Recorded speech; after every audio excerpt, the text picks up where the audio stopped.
everyone, welcome to the Urban Misfits show. I am Kylie Page. I am the new marketing assistant intern for the Misfits, and I'm so excited that our guest today is Danica Tramberg. She is Miss Wisconsin USA 2019, and I can't wait to hear her story and have you guys hear it as well. All right, so I am with Danica. Thank you so much for joining me on this podcast. I'm so excited to have you. I want to talk a little bit about Concordia. You graduated from the same college that I am currently going to, and you graduated in 3.5 years. That is amazing. So you graduated with a bachelor in sports and entertainment business. Can you tell me a little bit about that? Yeah, absolutely. So I actually started Concordia. I totally thought I was going to be going for 4 years. While I was there, I began playing basketball also at Concordia. And then I kind of just switched gears and I went into total career mode. Super excited to just kind of get started working towards my career aspirations. And so I actually had to quit basketball so I could focus on that. Ended up graduating in 3.5 years with a degree in sport and entertainment business, which I would love to use to eventually further my career sideline reporting. And while I was in school as well, I also maintained 3 internships. Wow. One was with Lammy Sports Management downtown Milwaukee, actually. Super fun internship. I worked with special events. We worked a lot with the Packers and the local sports teams. I also worked at the U.S. Open, which was an incredible experience because how often does something like that come to Wisconsin? Right. And so that was incredible just to see the crowds of people. I worked out at the Super Bowl in Minnesota this past year. I also worked for the Lakeshore Chinooks. That was another internship. And another experience I was able to have while at Concordia. It was called an experiential learning trip when I went out to Los Angeles and worked with the National Basketball Wives Association. That's amazing. It was so neat. It actually, it made me super passionate about human trafficking. So how that all kind of goes together is that we were out there working on some philanthropic initiatives with them, that's what their organization is all about. And while we were there, we were at a safe house, and we actually got to hear from survivors, see sting operations happening in real time, and it was just incredibly eye-opening. And you're also really passionate about the Alzheimer's Association as well. Absolutely. So I guess switching gears a little bit. Yep. I had a platform as Miss Wisconsin United States 2017 with Alzheimer's awareness. While I held that title, I worked with the Wisconsin Southeastern chapter. And really my main focus was spreading awareness and raising funds. I had a grandmother that passed away with Alzheimer's, and I just saw the incredible effect it had on the family members and how devastating and sad that was. And now as Miss Wisconsin USA 2019, my platform is human trafficking and anti-trafficking.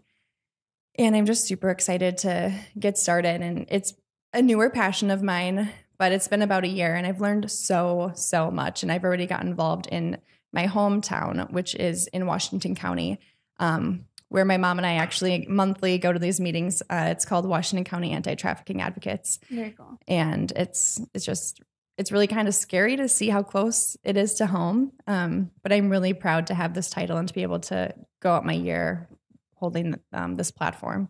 It's amazing that you can use your platform for something so much greater, and working with these organizations. It's such an amazing experience and just opportunity that you can do that. So thank you so much for working with these organizations and getting the voice out there, because that's something that's obviously not always heard.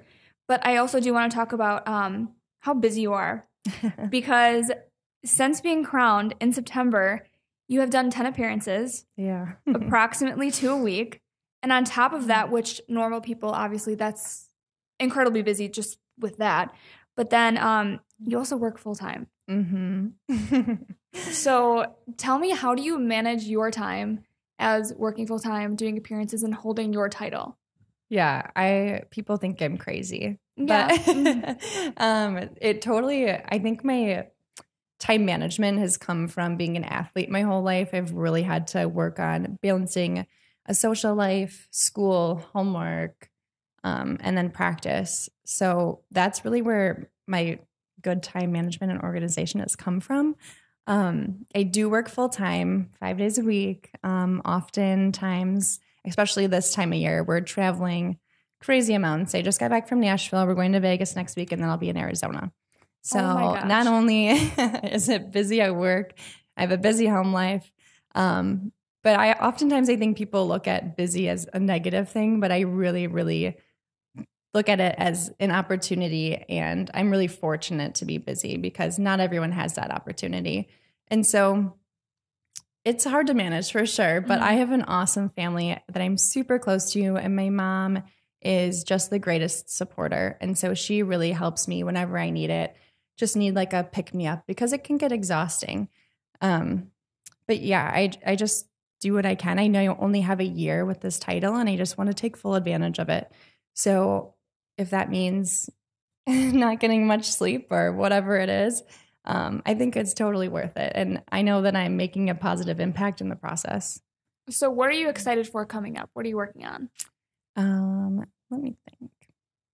There's so much. I actually just met with an organization in Milwaukee called Exploit No More, which is an anti-trafficking organization that works a lot with youth in trafficking and trying to get them out of that life.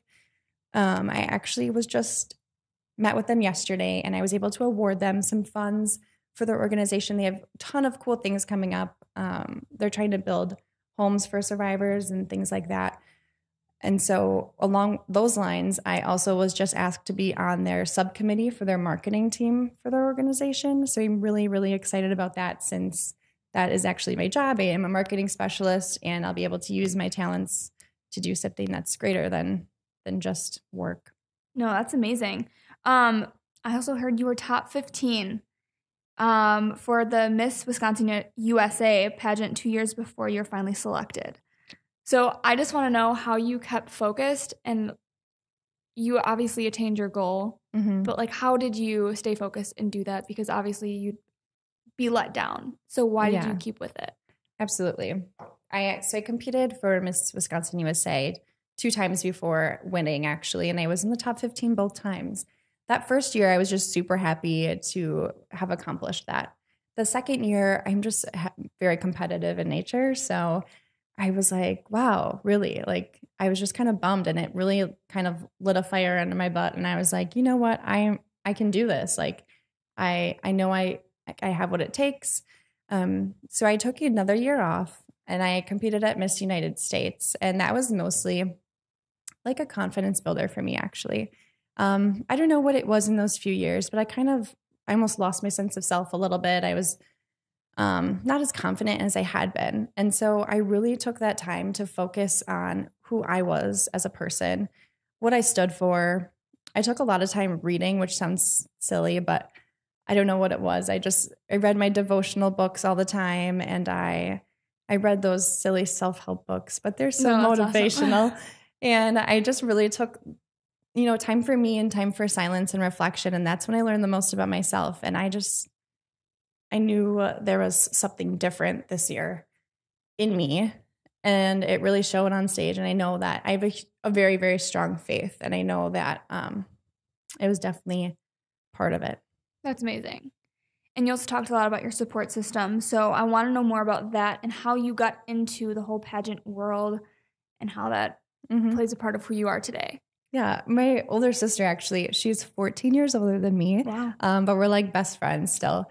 And she competed in Miss Wisconsin USA. Runs in the family. A while ago, yes. And I never really thought about it. I was a 3-sport athlete in high school. Totally. So different. Totally. And then I stopped and I was like, man, I really need, I told you I'm always busy all the time. So I was like, I really need something else to focus on. And my mom's like, why don't you just try it? And I was like, okay, yeah, what do I have to lose? For sure. How old were you? I did a pageant once when I was little, but I don't think that counts. So when I first competed for USA, I think you have to be 18 for the Miss. So that's when you would say that you really started for sure on this journey. Absolutely. Okay. And that's right when I finished college basketball. So I started doing that, and it was awesome. My family was always at every single sporting event I ever did. And all of a sudden they switched to like a pageant family. And it is just so funny to see and so awesome to watch. I have 3 little nephews and they like absolutely love coming to the competitions. It's hilarious. That's awesome. Mm-hmm. So would you say your biggest role model is your sister, your mom? Who do you really look up to? Yeah, I know it's super cliche, but I totally look up to my mom. She has so many words of wisdom to give me. She's always kind of like that steady knowledge, like that rock that's always there. But besides that, you know, my whole family, like I just feel like we're so close knit, and I take bits and pieces from everyone a little bit because I think everyone has something to offer, and they all have different opinions. And even though we're all from the same family, they're all a little different. And so I like to take a little piece of all of them. No, that's awesome. So one of my favorite quotes that I wanted to share with you was from John Green, and it states, "One day you're 17 and you're planning for someday, and then quietly, without ever really noticing, someday is today, and this is your life." So when I heard this quote, it's always stuck with me. And when I found out that I'm doing this podcast with you, I started thinking about that more, because when you're young, you obviously idolize these women who have such passion for organizations and they work with the USA pageants. How does that quote affect you? Because obviously when you were little, did you ever think that you were going to be Miss Wisconsin USA? No, I still don't think I'm Miss Wisconsin Right. USA. So I just I want to hear how this affects you. Yeah. And where you want to take it. Yeah, absolutely. I think every day seriously is a journey. And no, I never thought I would be in this moment right now, but do we even know what we're doing tomorrow? Right. You know what I mean? Mm-hmm. So I really focus on taking every day at a time. Otherwise, I know that I would be incredibly overwhelmed. And so when I go and I talk to youth or whatever it may be with this title, I always remind people that, you know, every day is a gift. Every day, even if yesterday was not as great as you wished, like you have a whole new day to start over. You never know what the future can bring, and just keep being true to yourself. I think that's the biggest advice I would give people, is just really authentically being you, Mm-hmm. because people are going to like you for who you are. And if you're being someone else, or, you know, what is your purpose? And I really think that's the best way to go about, you know, living the rest of your life, and even the next day, is just authentically being you and always striving to be the best you can be in every situation. That's awesome. Speaking of purpose, I want to talk about your blog, because you're an amazing writer. Thank you. So Perfect Your Purpose is your blog. So tell me a little bit more about how you got started with that and why you do it. Yeah. So I didn't really know right away, like, why did I start this? And then I just reflected on it, and it was truly after my dad had a heart attack last summer, and it really kind of took me back, and it made me think, like, you don't take anything for granted. And I'm always like thinking these things, and I like always have these deep thoughts, and people laugh at me because I'm like, why is like the sky blue? But like, seriously, like I have these like really ridiculous questions sometimes because I'm just like thinking about the world. So I was like, you know what? Why don't I like share my experiences with people? I always try to write a journal, and I never could quite like keep it up. So I was like, if I write a blog, perfect way to be accountable for something. So I really started it after that life-changing moment after my dad had his heart attack. And it's called Perfect Your Purpose because I think we're all trying to find our purpose in life. And I think we're all a little bit more similar than we realize, but people don't see it that way. And so people oftentimes think I'm like perfect or whatever it may be. And I'm like, you guys know, like we are literally like so much more alike than you think. And so that really motivated me to kind of share my experiences. Like I go through heartache, you know, I go through times of confusion. I go through times where I'm sad and things don't go my way, and to kind of just share that experience and figure out like what is going to be my purpose throughout that. And so I really think my purpose was to talk to everyone in a way where they can figure out what their unique talents and gifts are and use them to perfect their purpose in life. That's amazing. So jumping now to another topic. Yeah. So what will you do if you win the title of Miss USA? Oh my gosh. Well, I think the whole reason I really, really wanted to be Miss Wisconsin USA was so I could use this platform as like a larger voice to spread awareness for anti-trafficking. And so I think the best part about this topic that I'm so passionate about and have already done so much with, which I'm really excited for, is that it's not just statewide, but it's nationwide, and eventually it's international. So my goal totally as Miss USA would be to just keep spreading awareness of anti-trafficking. That's and amazing. I know that it's such a hard thing to put a stop to, but we have to start. And people are so intimidated to talk about it because it's sort of uncomfortable. And so I think that's my biggest goal, is to just break the silence about this horrific crime against humanity and start talking about it. And then from Miss USA, it goes to Miss Universe. So that would be even a greater platform to spread that. And you would still be with the same organization because you're so passionate about that? Absolutely. So right now I work with several different organizations kind of in the area that deal with anti-trafficking. So it's not really one in particular. It's just the overall idea of bringing awareness to anti-trafficking. So if you are Miss USA, where do you want to end up? Where do you want to live? What do you want to experience? What do you want to do? Yeah. So as Miss USA, they actually move you out to New York for your year. From there, it's so hard to say. I try not to have too many expectations or plans because I know my plans are always interrupted. And every time I try to make plans, God's like, no, that's not right. Like, I have different plans for you. So I'm really easygoing, go with the flow. But I totally would love to even if I didn't have this title, and even if I didn't win Miss USA, I would still continue working with this platform of mine because it's really that important to me. And I would still continue working towards my career goals of being a sideline reporter because my passion still is basketball and sports and being in that realm too. So why sideline reporting? What got you into that? Yeah. People always said I would be good at it. So I was like, all right, you guys are kind of feeding my ego right now. But I mean, you're great in front of the camera, obviously. You're talking in front of people. Thank you. Really just my love for sports. Like, I grew up playing, and I love the energy when you get into the arena and people are just so excited. And my job as a silent reporter would be to show that excitement to the fans that are home. And I think that's such a kind of a cool responsibility you have as a silent reporter. And just to be obviously knowledgeable about the sport, which I feel like I'd be most knowledgeable about basketball. So that's end goal for you. End goal. And I actually like college basketball more. So that would be very cool. Really, really cool to do. Yeah. I don't know, for Wisconsin or Marquette. I love Wisconsin, so I'd like to stay there. But yeah, I'd really like to work for the Big Ten or ESPN. Who knows? Well, yeah, with sport and entertainment business, does that coincide with your job now? Yeah, so I'm a marketing specialist at a company called Capco Metal Stamping, which is kind of funny because I barely do anything with metal stamping. It's so hard to explain my career to people, but there's 7 other entities that I'm doing marketing for.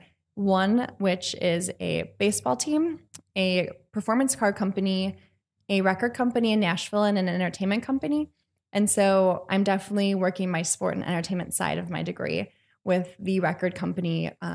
That's why I was just in Nashville. We were doing work with them. We have a performance car company, which actually deals a lot with entertainment because we have clients like Brantley Gilbert and, if you're a country fan, Robert Downey Jr. So wow. Yeah, so they're high profile. Big names. Yeah.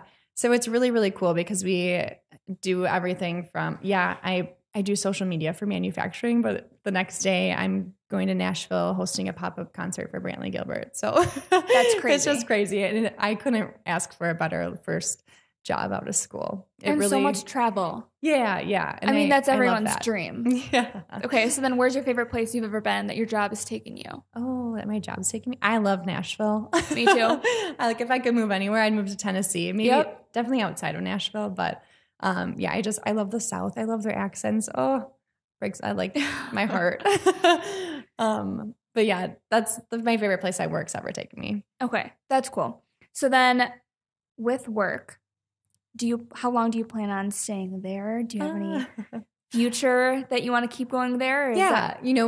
I love my job so much. And I love the people I work with, which makes it all that much better. Can you do any sideline reporting with them? I don't know if they do that. Yeah. So we have really a good relationship with the Bucks. And so I hope to kind of break into that side of things. And they're so supportive of my title, and me, reaching my personal goals as well, that they know what my personal career goals are too. So they're really, really supportive with that aspect of it. So then what happens? You get time off when you go compete, or like, how does that work? Yeah. They're like, are you going to quit, Danica? I was like, no, you guys, I'm staying. Like, I have to make an income too. So I don't get paid otherwise, unless I'm not working.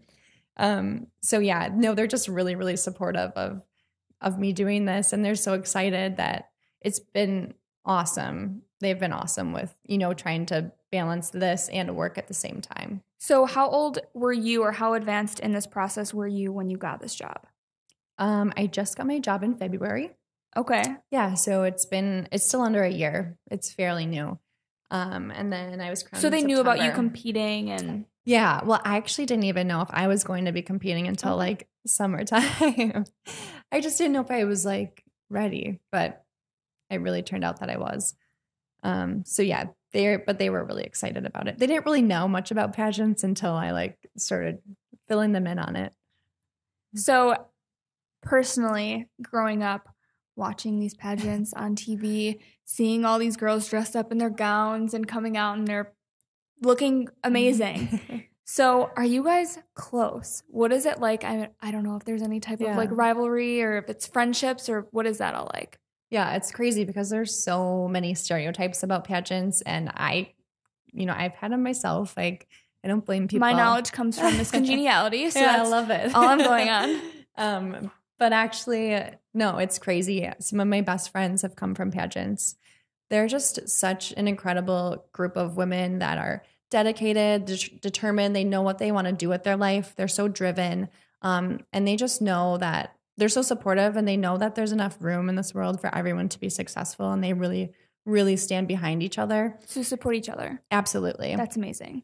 So it's been awesome. Obviously, like once in a while you have some bad seeds, but that's anything in life, and that's just, something you learn to deal with. But absolutely, I can count endlessly like the number of friends I've made. We have like this whole group chat with all the winners so far, and like for Very Miss cool. USA, like class of 2019, and they're like planning girls trips and stuff. Like, it's so exciting. That's awesome. Yeah. But I mean, coming from a sports background, obviously with you in basketball, when you play basketball against people, you're competitive, you're aggressive. You usually don't like the people that you're competing against just because, it's competitive nature.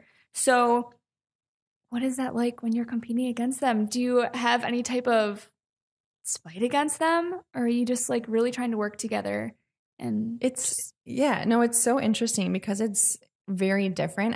I thought it was kind of going to be the same sort of feeling of competition, and it's really not. Well, side note, they called me Hack-a-Shack when I played basketball because I was like extremely aggressive. And I was used to like playing club basketball where we got like extra amount of fouls during tournaments. So that's interesting. Okay. But no, it's like a way different type of competition. You really are just focusing on yourself. You're not focusing on anyone else. And that's the main difference. You're not comparing yourself to other people, or you shouldn't be anyway, because judging is so subjective. They could pick a new winner, different day, different circumstances, new girl, new judges. So you're really just striving to be your best self, and all you can do is put your best foot forward. And if they don't see you to be fit this year, it's just not meant to be. So that's what I've learned most about it. Have you been competing against the same girls, or is it new every year? I know you've been trying for some time now. Yeah, so this is third time's a charm. This is my third time. Yeah, there's like a handful of girls that are there every year, but there's always new people too. And I would encourage anyone to do it because for me, it totally got me out of my comfort zone. And I think it's a great way to kind of practice your confidence, your public speaking. But yeah, I was actually standing before I won with another girl named Tika. We've competed together every year. Wow. And we've actually been really, really good friends. So it was kind of awesome to be standing there with her. I was just like, girl, like, I'm excited. Like, we're both here right now. Whatever is meant to be is meant to be. Like, I know we'll both be That's good awesome representatives. that you can have that mindset and be so supportive of one another when you've been working for this for so long. Mm-hmm. And that's something that I think is so great because you can really preach, never give up, because you truly didn't. Mm-hmm. It took you years to get where you are because you never gave up. So I think that's such an amazing message that you can share because you've been there and done that. Yeah. So that's really cool. So with that being said, I want to talk about quotes. I'm a huge quote person. I am too. I love quotes. So what is something that you live by and you, like a mantra, something that you tell yourself to just get yourself going? To get myself going. Putting me on the spot right now. I literally have so many quotes and I'm drawing a blank right now. But wow. I walk past this one actually every day in my house because my mom put it up right on the stairs. And it's you can be anything you want to be today, but choose to be kind. And I think that's something that I try to live by as much as I can, just because it's so true. Like, you choose to be kind. And I think that's one of the biggest things that kind of carries you throughout life is when you're kind to people, you get kindness in return. And no one gets hurt when you're just being nice to people. And, whether it be just a smile when you're walking by somebody, or you take the time to have a conversation with someone, it could totally change someone's day. And so just those little things like that means a lot. And that's definitely a quote that I live by. Okay, so now we have quote that you live by. Mm-hmm. So I want to also know, who is someone that you look to follow their advice, to practice what they preach, a public figure, someone that's a staple in your life, other than, family, your mom, sister, other than that? I worked with Donald Driver for a while, and he always hosts a charity gala, the Driven to Achieve Awards. And just from hearing him speak at many occasions, I've really found him to be someone who is super inspiring, because he is in the public eye, has been for a long time, and he continues to be himself. He has great integrity and he has a great charisma about him. He's so nice. Everyone he meets, his smile just lights up a room. And he wants to give back too. He always says he's so blessed to be where he is today, and that he wants to, give back where he can. And so I think he's definitely someone that I look up to. And obviously I can tell that you follow that as well, with working with all these different organizations and helping out wherever you can. So it's awesome that the person that you look up to, you really just take that to heart, and it shows. But that's all I can say for this time. But thank you so much for being on this podcast. One last question I do have is, what makes you a misfit? Oh my gosh, everything. I think we're also quirky and unique in our own ways. That's a funny question. I can touch my tongue to my nose. Oh, very cool. I don't know. I just think it's a little bit of everything, because no one's the same. And is there anything that makes you go against the grain of, society and makes you different? Obviously, you are the Miss Wisconsin USA, so that's different from everyone. But no, I think it's, in today's world, conforming to people is so popular. And I really try not to do that. I just try to be uniquely myself, and maybe people don't like me for that. Maybe they do, but I know that I'm being true to who I am. And so that's amazing. I think that is something that especially young people can take away. Just don't conform to society. If it's not what you believe in, don't be a part of it. And just standing up for yourself in your own personal beliefs. Awesome. Well, thank you so much. It was so great to hear more of your story, and I'm so happy that everyone gets to hear more about you and what you want to do with your title. So thank you so much for being on this podcast. Thank you so much. Hey everyone, thanks for listening to the Urban Misfits Show podcast. I had such a great time hearing Danica's story. You can check out the links around me or in the description below.